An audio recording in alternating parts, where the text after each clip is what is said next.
got.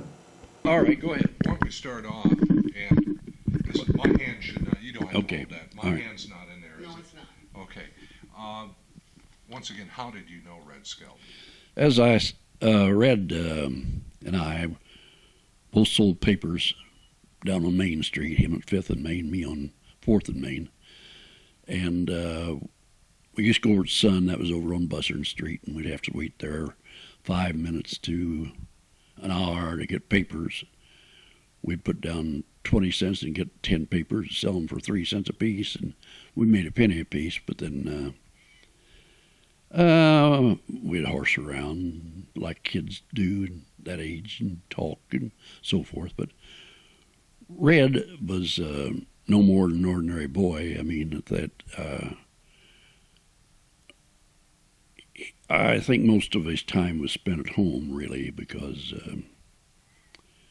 evidence shows that he was he was a follower of his dad. He wanted to be a clown like his dad was. And evidence shows that he spent a lot of time practicing, and along with grease paint and makeup, and later years with his paintings, it's all comes out, reveals his talents, and that. But you'd never know that Red was anything other than just an ordinary boy. I was going to ask you if anything struck you as different about him that would indicate that he'd be going on to do what he did. Not until later on, long about that time, yes. Oh, no. As far as I was concerned, no, but as I look back at it now, I would say yes. Father Dahl used to put on a big show. We'd have our animals. They were made of lathe with chicken wire and then covered with a thin coating of some kind of a canvas and painted the color of the animals. And then there was holes under where one stand in the front and one in the back for the legs. And they had the same color bridges on, and this was it. And we did tripod acts and all that kind of stuff. I mean, it was a really good circus. Matter of fact, we took them over to Jasper one time and over at Washington one time, so forth and so on like that. But when we always had a parade, and I was a bass drummer, so I was the end of the parade. And one day Red came up and stand beside of me, and I just thought he was there to see the parade and all. As far as that was concerned, we just exchanged a few words and so forth and so on. But when the parade started, he took off down the street with a mouthful of peroxide with bubbles blowing out of his mouth, and that's the only time that I ever saw that where he might have been practicing his skills, but then didn't show anything different, on him. In this talent show or this that Reverend Dow put on, did Red? No, he was not in the show, nor was he in. Actually, I don't think he was supposed to even been in the parade as far as that goes.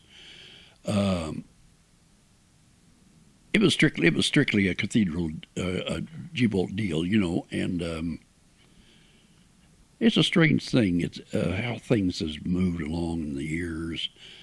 As far as religion is concerned, back in those, I mean, there was a separation there that what was G-bolt? I mean, even people.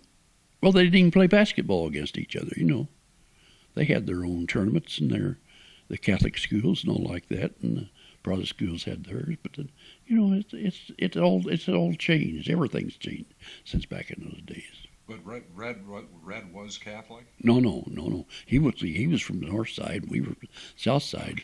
And that's the only time we ever had a chance to see somebody. We didn't cross lines, to play. We played with our kids around in the neighborhood, and they played with their kids up in the neighborhood.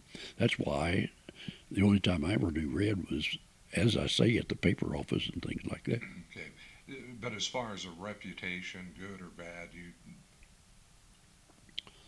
Red, as far as I was concerned, was just an ordinary boy. Okay. Did he call himself Red Skelton when you knew him? No, not necessarily. I don't recall what he called himself. Really, I don't know. Okay. And what is his time period, years, as far as years? This would probably be around about 1928, along about that.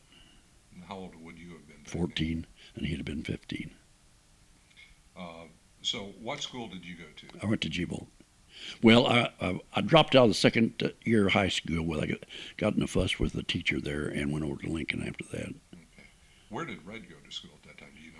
Well, yeah, he went to Lincoln but I don't know how long. Now, see, Red left with a medicine show. They used to have a medicine show down on 10th Street. There was a building there, and there was a vacant space. And I used to go down there until after I started working at nights, and I quit going. But evidently, I've often wondered how he got tied up with this medicine show. But my niece was here this morning. We were talking quite a bit about it. And no, I'm not my niece, my cousin. She's the same age as I am, and she's from South Side. And she said Red used to perform at this medicine show. So when the 2 weeks was up or things like that, he went with them. But then there's more later on that I can tell you about things that happened. But then, well, go ahead. No, well, I mean, this is not only things I've read, but there was something that you should get a hold of. Being in the radio business, you may be able to do it.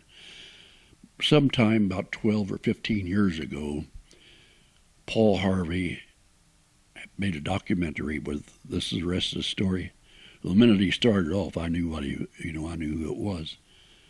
It started out by making the first big mistake was, well, it's the only mistake that I know of they made in there. Said that Red was selling papers at 5th and Main in front of the hotel across from the Pantheon Theater. Well, there was never a hotel at 5th and Main. Never. Now, the hotels was on 4th and Vigo and 3rd and Bussard and the Raymond Hotel out on 7th Street. That's the only hotels we had.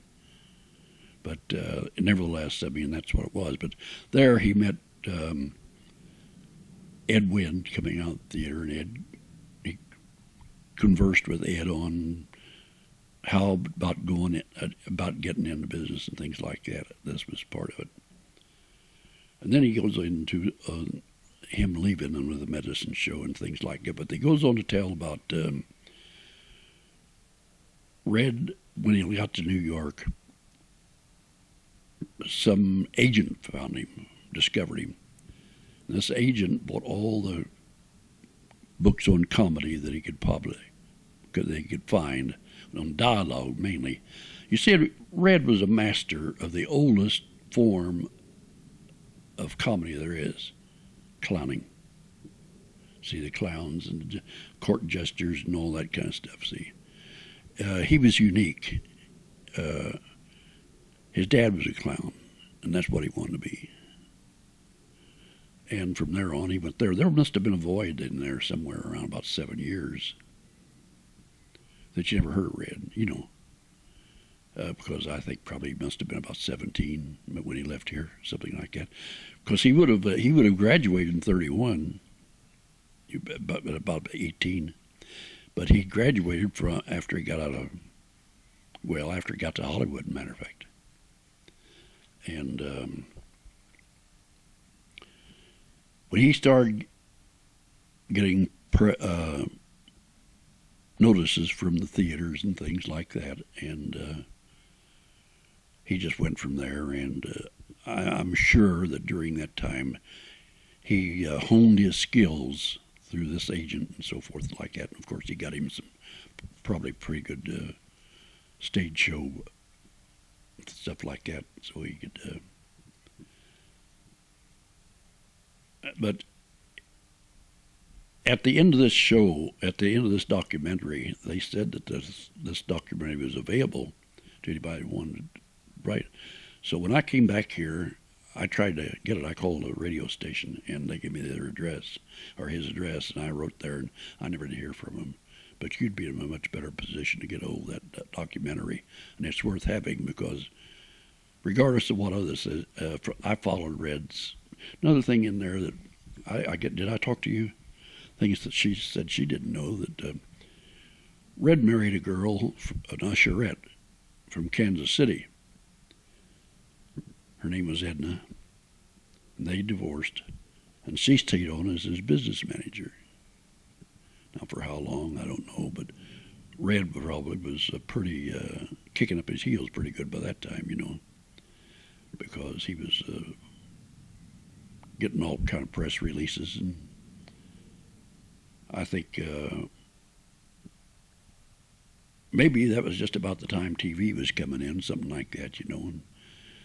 And there was a lot of things on Red. First of all, Red had talent. He had ambitions. He was fortunate to run into this agent that took hold of him. He was fortunate for TV and for movies. But first of all, he had the talent to carry it along. Do you think that the time period in which he grew up had much of an effect on his comedy? Because things weren't easy back then. The only effect you might say it had on him was the fact that he had a desire to follow his dad. That's all.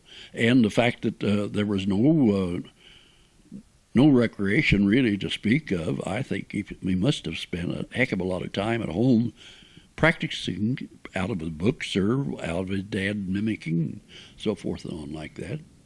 Do you recall what you thought or what you felt the first time you found out that Red hit the big time? Listen, I was telling her, and I just don't. I just don't want to bring this in because I don't know. I'm going to get into it, but then, can you turn that off a minute? Yeah, sure. I just. Yeah. I liked Red. Red was bigger than the rest of us. You know, he was big for his age, really, and I can understand how he could be successful at age 17. But of course, these medicine shows, they'd come in with a bottle and start out at $1.50, and before the end of the night was over with, they'd be giving you 3 free with a bottle, you know, and so forth like that. But they always had some comedy show on, you know, and to keep people interested and so forth, and that's where Red got down and started his deal. Of course, at that time, then I wasn't associated with Red. Did you hit that back on again? But after he got into movies and TV and all that, did he come back? Do you know if he came back to Vincennes very often? Not very often. No. Just from what I read and what I know, I mean, no, he wasn't well known. You know, really. I mean, it's just the publicity was what really made him bigger than what he was. You know. One of the things, and I'm not from Vincennes, I've been here for about 22 years now, but one of the things somebody told me is that Red really didn't like Vincennes too much because the people treated him and his family kind of bad back then. Was there any indication of that? Or I don't know. It could be. There's a possibility because you take back in those things, people were very clannish. You kind of lived in tiers. I mean, those on the other side of the track, and then it was hard to get into. I mean, you could go on down and you could play marbles or you could do something like that with them, but you never associated with anybody. And Red's family was not well-to, neither was ours, you know. And like I told her, we were just a couple snotty-nosed kids running around the streets, that was all. But I don't think Red was associated too much with. Now he might have contacted Stout in his playhouse, but Stout would have no influence on him like his daughter-in-law said he did, because it wasn't too successful. I remember vaguely the playhouse, but then, gosh, we had top name entertainers at the Pantheon Theater. We had all the entertainment we needed.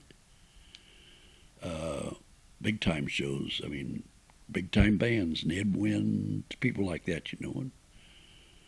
Of course, really, that's where Red started getting his name, was in theater. Now, I was working in Indianapolis, and I was next door to the Lyric Theater there. I'll tell a little about myself. I was started working to come back barbecue. Then I was working at the airport when beer and whiskey came back. So I was a bartender. So I went up to Indianapolis, and liquor and food controller for the Claypool Hotel was found out, and she wouldn't give me a job. So I went to work at Claypool Hotel right early. Oh God, the people I met there and so forth and so on, and I got real acquainted with a lot of people around the theater business. Matter of fact, I was invited to the Perry Como's wedding that was held backstage at the Lyric Theater, but I was on duty and I didn't go. But then, back in 1936, there was a gas house gang, the St. Louis Cardinals. 4 of them had a little old mud cats, they called themselves. They were there, and they used to come next door and drink, and they invited me over, and I went over one afternoon. They just stopped their deal and introduced me to the crowd. But that was just the way things were, you know. Do you have any questions or anything else? No. Okay. Thank you very much. Thank you. It's very brief. I'd like for you to